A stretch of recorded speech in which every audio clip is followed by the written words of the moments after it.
état su jëlee xaalisu pétrole bi rek féetewoo ko séddoo ko jox jël wàlla leneen ni mu jox ko société étrangère man ak yow ak ménage ak famille ak chef de famille perte nañu ak duñ si am dara moo xam muy tabax tali moo xam muy tabax école moo tax muy tabax ay postes de santé. Donc nous pensons que par les ménages dañ ci am wàll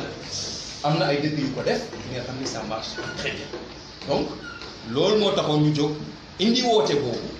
di fas yéene mooy ni nga ko waxee def ay jéego daje acteurs yëpp tey dañ doon woote rek dañ doon fësal woote bi rek waaye lu ci topp on va envoyer une lettre d'invitation à tous les acteurs on va les rencontrer tous individuellement et on va essayer de mener une tournée nationale moo xam su nekkee dañ koy def ci parrainage yi di leen ko continuer ak ñoom dem ci département bu nekk expliquer leen pétrole bi ñu am ñaata la sénégalais yi xamuñu sax lu ñu am ñaata la expliquer leen ko wax ñoom ñu jël ñoom lu ñu xalaat ànd si nag imposer leen ne leen kii de li mu bëgg a def nekkul moo gën ci ménage donc c'est ça c'est un combat et ñu ngi leen di ñaan yéen ñëpp sénégalais yi suñu affaire la ñu ñëpp ñoo ko bokk lii du mbiru UNIS du mbiru UNIS defuñu ko pour bokk ci nguur ànduñu ak candidat duñu candidat dañ ko def parce que il faut que mu am ku waxal ménage yi tey amul kenn kuy waxal askan bi maanaam seen intérêt ci pétrole bi amul kenn kuy wax lan mooy paaru famille yi wax nañ paaru état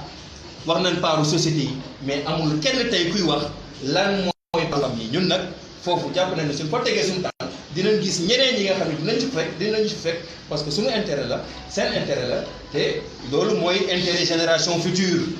jël xaalis bi jox ko état ça c'est pas les générations. Parrainage bi loo ci wax. Parrainage yi moom dama koy ñaawlu comme Sénégalais yëpp dama koy ñaawlu comme Sénégalais yëpp mbirum jaay doole la ñun sax mësoon nañ ne que lépp li nga xam ni tànneef la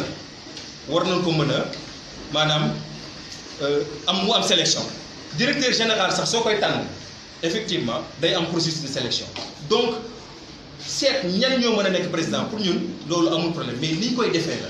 yow président mënoo ñëw changer règle yi nga xam ni dafay am impact si yow ci sa élection déjà principe boobu rek waroon na tax ñu rejeter parrainage parce que parrainage bi dafa am impact ci réélection Macky Sall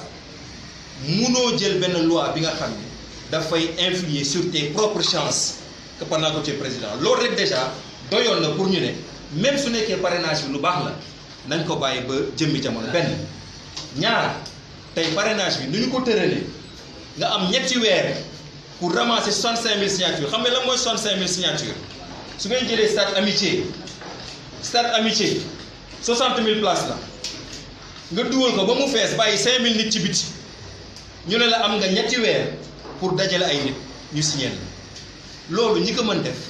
parti politique yi la yi nga xam ne ñoom mën nañ fëgg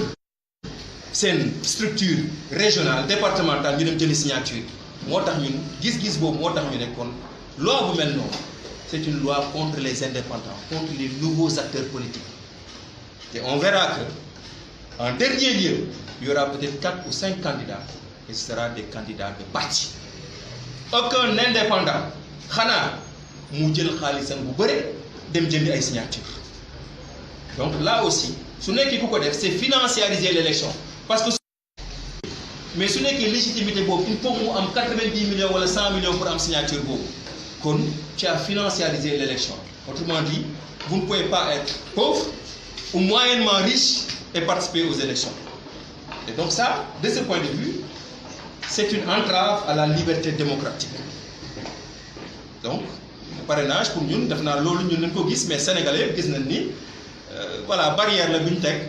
pour maanaam xamu daal lu muy niroo mais vraiment c'est pas démocratique c'est pas raisonnable c'est pas rationnel li ma doon nekk mooy ni bés ni ki tey ku bëgg a nekk candidat il faut nga am 65 000 militants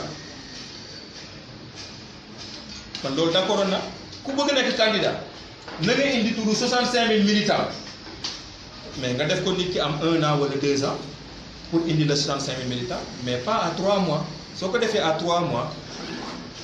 ça veut dire que tu veux que ñi nga xam ni ils n'étaient pas prêts